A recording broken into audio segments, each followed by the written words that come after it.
परमात्मा बताते हैं, मात पिता मिल जाएंगे, मात पिता मिल जाएंगे, 184 माही, सतगुरु सेवा और बंदगी, फेर मिलन की नाही। सत्संग की आधी घड़ी,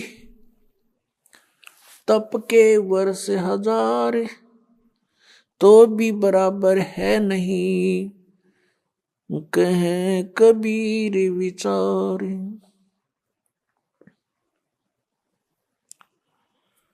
परमात्मा हमें याद दिलाते हैं कि तुम मनुष्य जीवन प्राप्त करके परमात्मा की प्राप्ति के लिए कोशिश करते हो। वो पुण्यात्मा जो पिछले भी जन्मों में मनुष्य शरीर धारण किए हुए थे और भक्ति कर रहे थे, उनको फिर तुरंत मनुष्य जीवन प्राप्त हो जाता है और फिर उनके अंदर पिछली जो प्रेरणाएं होती हैं परमात्मा की, वो विद्यमान रहती हैं। वो उसका अपना संस्कार है, वो कहाँ जन्मा है। जैसे पवित्र हिंदू धर्म में जन्म हुआ तो उसको वो पिछले संस्कार इतना दबाव देते हैं कि वो अपनी साधनाएं किए बिना रह ही नहीं सकता, तो वो साधनाएं शुरू कर देता है। किसी का मुसलमान धर्म में जन्म होता है तो वो क्रियाएं शुरू कर देगा, और अन्य धर्मों में भी ऐसे ही जानो। लेकिन पुण्यात्माओं, जब तक हम अपने सदग्रंथों से परिचित नहीं होंगे तो साधना करना भी व्यर्थ होगा। मनुष्य जीवन का मुख्य उद्देश्य है परमात्मा का पाना, और यदि परमात्मा प्राप्ति नहीं हुई तो फिर वैसे ही अपना जीवन नष्ट करना होता है। सतगुरु संगत छोड़ के, चाहे 1,00,000 वर्ष जप की नहीं, इंद्री क्रम न मोक्ष होवे, फिर काल के अधीन। सतगुरु की संगत छोड़ के चाहे 1,00,000 वर्ष तक जप करते रहना गुरु से विमुख होकर के, और चाहे 1,00,000 वर्ष जप करते रहना, आपको कोई लाभ नहीं होगा। इंद्री कर्म न मोक्ष होवे, और फिर काल के अधीन। पुण्यात्माओं, आत्मा जब से भगवान से बिछुड़ी है, कुछ दिनों के बाद ही इसको एहसास हो गया कि हमसे कुछ खो गया है, और आज तक भी वो ऐसा ही अधूरापन महसूस कर रही है। जिस प्राणी के पास पुत्र है, पुत्री है, संतान है, संपत्ति भी खूब है और अच्छी कारोबार है, लेकिन फिर भी उसको संतुष्टि नहीं है। आत्मा फिर भी कुछ ना कुछ तलाश में है, परमात्मा की तलाश में है।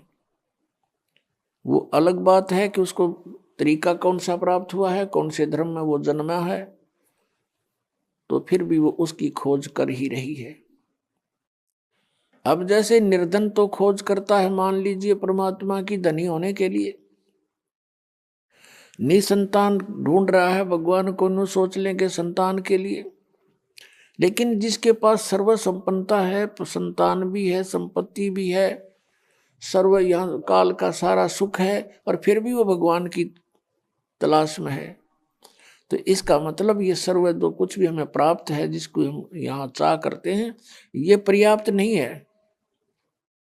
इसके अतिरिक्त भी कोई कार्य है जो आवश्यक है। अब हमने उस आवश्यक कार्य को करना होगा। हम पहले अपना जो अनावश्यक कार्य है, केवल रोजगार के लिए, पेट के लिए, इसमें ज्यादा समय डिवोट कर रहे थे। अब हमने ये ज्ञान हो गया कि मनुष्य जीवन का मूल उद्देश्य परमात्मा प्राप्ति है, तो अब हम अत्यधिक समय अपने भगवान के पाने के लिए लगाएंगे। अब वही समय होगा, वही आपका कारोबार होगा, वही क्रिया होंगी।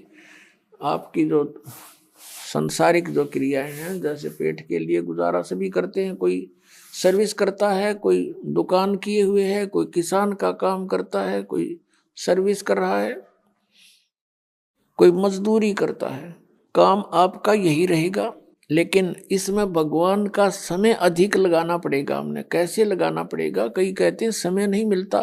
समय आपके पास बहुत है, आपके पास बहुत समय है। उस समय को हम समझ नहीं सके और उसका दुरुपयोग करते रहे। अब जैसे आप बस में बैठकर सफर कर रहे हो, मंत्र प्राप्त है आपको, बैठ के बस में और अपना सुमन शुरू कर दे।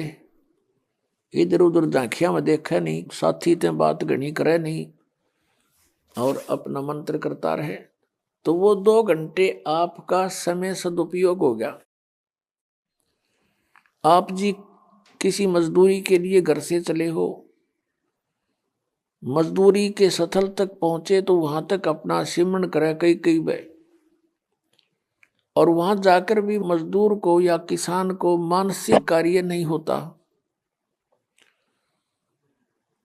उसमें भी वो अपना भक्ति सिमरण कर सकता है। हमने देखा ये आली किसान हल्के पीछे पीछे कोई रागनी गा रहा है, कोई और बकवास सोच रहा है मन में सारा दिन, तो उसका सदुपयोग कर सकते हैं हम,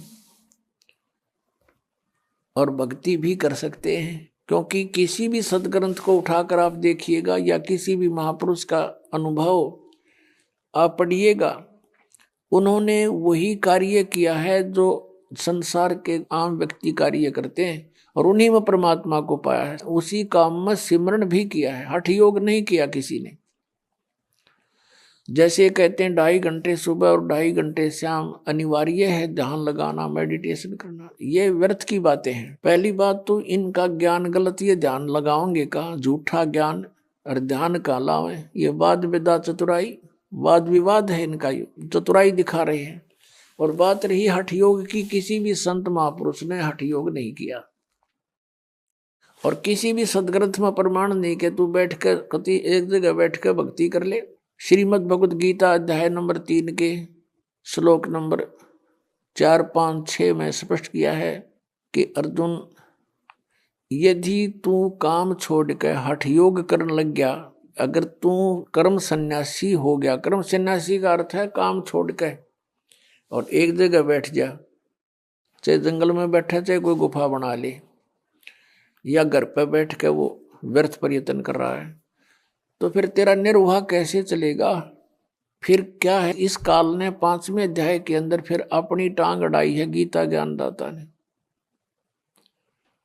उसमें इसने बताया है कि ऐसा आसन हो, ना घना ऊंचा हो ना नीचा हो, एकांत स्थान हो, नाक के आगे ध्यान लगावे और ऐसे भक्ति करे। ये इसका अपना मत है, ये योग वेद ज्ञान नहीं है, ये इसका अपना मत है। गीता जी के अंदर 2 तरह का ज्ञान है, एक तो वेद ज्ञान है, और फिर दूसरा इसने अपना मत उसमें डाला है। तो अब यदि हम इस 5वें अध्याय वाले क्रियाओं को सही माने तो तीसरे वाले गलत होगी, जिसमें ने कहा तू एक जगह बैठ के कर्म सन्यासी हो गया तो तेरा निर्वाह कैसे चलेगा, इसलिए तो युद्ध भी कर, सिमरण भी कर, काम भी कर, भक्ति भी कर। ये तो वेद ज्ञान है, ये सही ज्ञान है।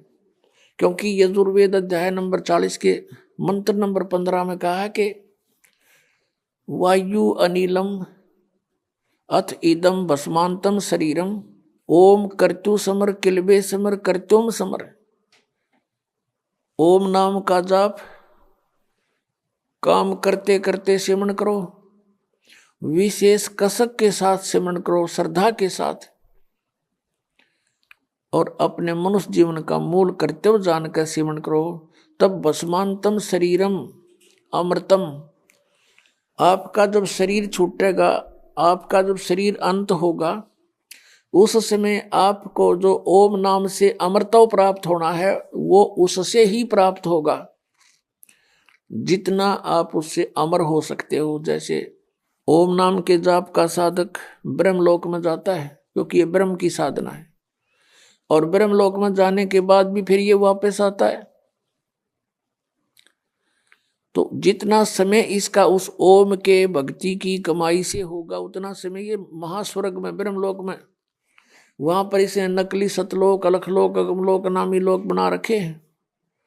तो वहां ये प्राणी अपना उतने समय तक ये जन्म मृत्यु से बच जाता है, लेकिन फिर भी जन्म मृत्यु होती है।